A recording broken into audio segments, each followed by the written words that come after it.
Hello दोस्तों, नमस्कार। स्वागत आप सभी का आपके अपने यूट्यूब चैनल में। दोस्तों, आज 12 जुलाई को आपका आखिरी दिन जो सीआरपीएफ ट्रेडमैन का एग्ज़ाम था वो भी समाप्त हो चुका है। सेकंड और थर्ड शिफ्ट का एनालिसिस रह गया था, तो वो देख लेते हैं। फर्स्ट शिफ्ट का कर चुका हूँ, सेकंड और थर्ड शिफ्ट का एनालिसिस करवाऊँगा इस वीडियो में। सेकंड थर्ड शिफ्ट के जितने रियल क्वेश्चन आए हैं मेरे पास वो सभी डिस्कस कर लेते हैं फटाफट से। वीडियो की शुरुआत आपको हमेशा की तरह लाइक के साथ करनी है। एक साथ लाइक बटन को प्रेस कर दीजिए और ज़्यादा से ज़्यादा वीडियो को दोस्तों तक पहुंचाने के लिए शेयर कर दीजिएगा। चैनल पे फर्स्ट टाइम विजिट कर रहे हैं तो चैनल को सब्सक्राइब करके बेल आइकन ऑन कर लीजिए। स्टार्ट करते हैं सेकंड शिफ्ट के क्वेश्चन से। सबसे पहले अपने सेकंड शिफ्ट के क्वेश्चन करेंगे, उसके बाद तीसरे शिफ्ट के। ठीक है, तो सेकंड शिफ्ट का फर्स्ट क्वेश्चन देखिए। सिंधु जल संधि कब और किसके बीच में हुई थी? फर्स्ट क्वेश्चन ये आपसे पूछा गया था सेकंड शिफ्ट में। तो 19 सितंबर 1960 को ये संधि हुई थी। इस संधि पर भारत के प्रधानमंत्री जवाहरलाल नेहरू और पाकिस्तान के राष्ट्रपति अयूब खान ने हस्ताक्षर किए थे। तो ये किसके बीच हुई है? जवाहरलाल नेहरू और पाकिस्तान के राष्ट्रपति अयूब खान के बीच में। यह संधि भारत और पाकिस्तान के बीच में हुई थी 19 सितंबर 1960 को। अगला क्वेश्चन आपसे पूछा है, ओएनजीसी की स्थापना कब हुई? ये दोस्तों फाउंड हुआ है 14 अगस्त 1956 को। तो राइट आंसर हो जाएगा 14 अगस्त 1956। इसका फुल फॉर्म होता है oil and natural gas corporation. Next question पूछा गया था, आरबीसी की स्थापना किसने की थी? एंटोनी लुवेनहोक ने आरबीसी की स्थापना की थी। एक क्वेश्चन पूछा है, बाबर ने कौन सा युद्ध नहीं लड़ा? अब चार ऑप्शन के बिना इसका आंसर बता पाना मुश्किल है, पर बाबर के द्वारा लड़े गए प्रमुख युद्ध देख लेते हैं एक बार। पानीपत का प्रथम युद्ध इब्राहिम लोदी को हराया था 1526 में। फिर खानवा का युद्ध राणा सांगा को हराया था 1527 में। घाघरा का युद्ध ये 1529 में हुआ था और चंदेरी का युद्ध 1528 में।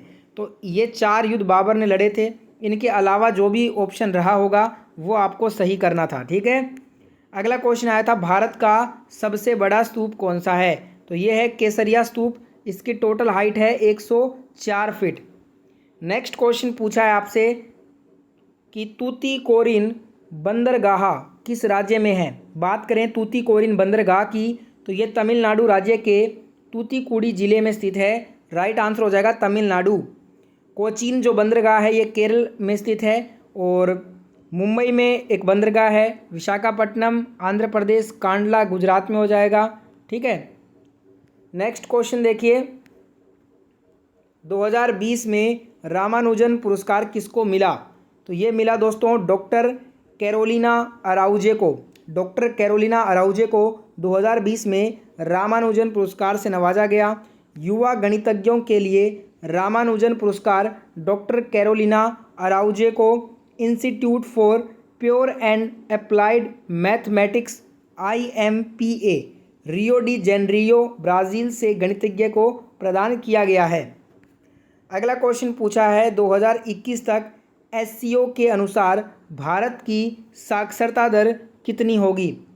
भारत की साक्षरता दर 2011 में 74.04% थी, जो 10 सालों में करीब 5% बढ़ी है। 2022 में भारत की साक्षरता दर अब 77.7% दर्ज की गई है। तो राइट आंसर हो जाएगा 77.7%।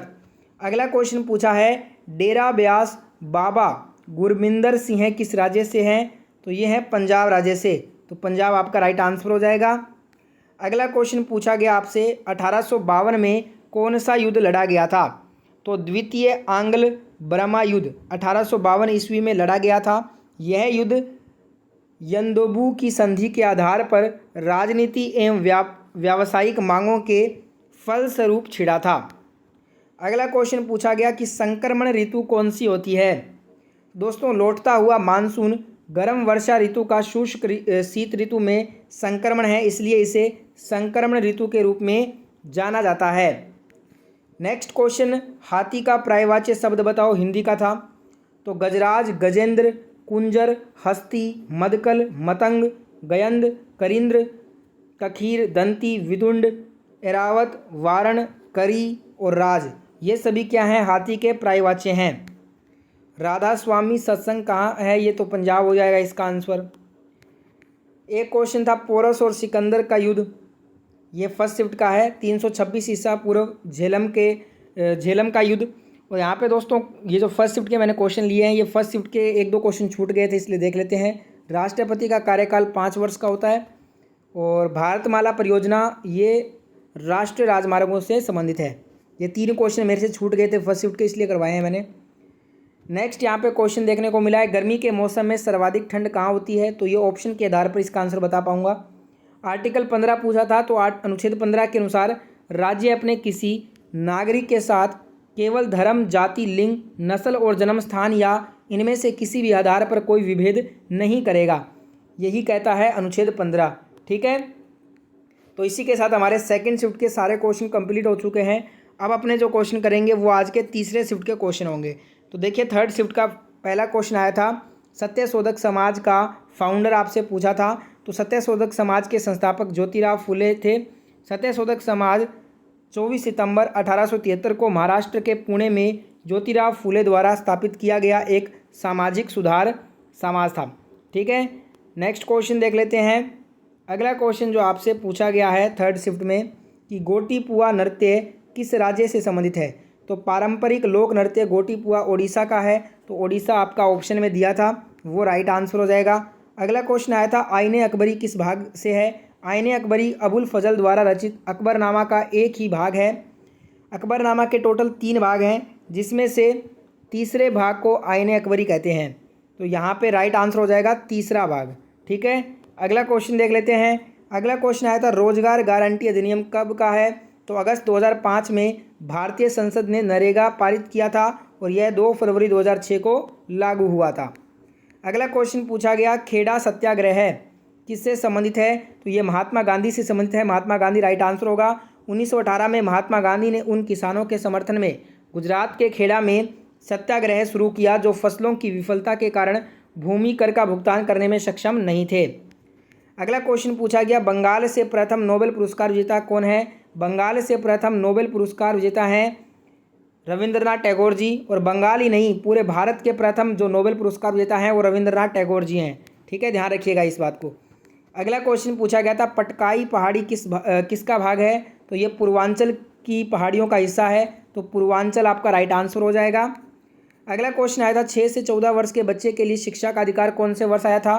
तो संविधान का 86वां संशोधन अधिनियम 2002 द्वारा 21A आर्टिकल में जोड़ा गया, जो यह प्रावधान करता है कि राज्य विधि बनाकर 6 से 14 वर्ष के सभी बालकों के लिए निःशुल्क शिक्षा अनिवार्य करे। ठीक है, तो यहाँ पे राइट आंसर हो जाएगा 2002 वर्ष में। एक क्वेश्चन आया था, डुमरी नृत्य किस राज्य से संबंधित है? तो यह पूर्वी उत्तर प्रदेश में उत्पन्न हुआ, मुख्यतः लखनऊ और बनारस में किया जाता है। तो ये थे आज के थर्ड शिफ्ट के क्वेश्चन। कम क्वेश्चन ही मिल पाए हैं थर्ड शिफ्ट के। तो पूरा वीडियो देखने के लिए आपका बहुत धन्यवाद। आपके सीआरपीएफ ट्रेडमैन के एग्ज़ाम समाप्त हो चुके हैं अब सारे के सारे शिफ्टों के। उम्मीद करते हैं सभी का एग्ज़ाम अच्छा गया हो और आपका इस बार सिलेक्शन हो जाए। वीडियो पूरा देखने के लिए धन्यवाद। लाइक शेयर सब्सक्राइब के साथ एंड कर सकते हैं। जय हिंद, जय भारत।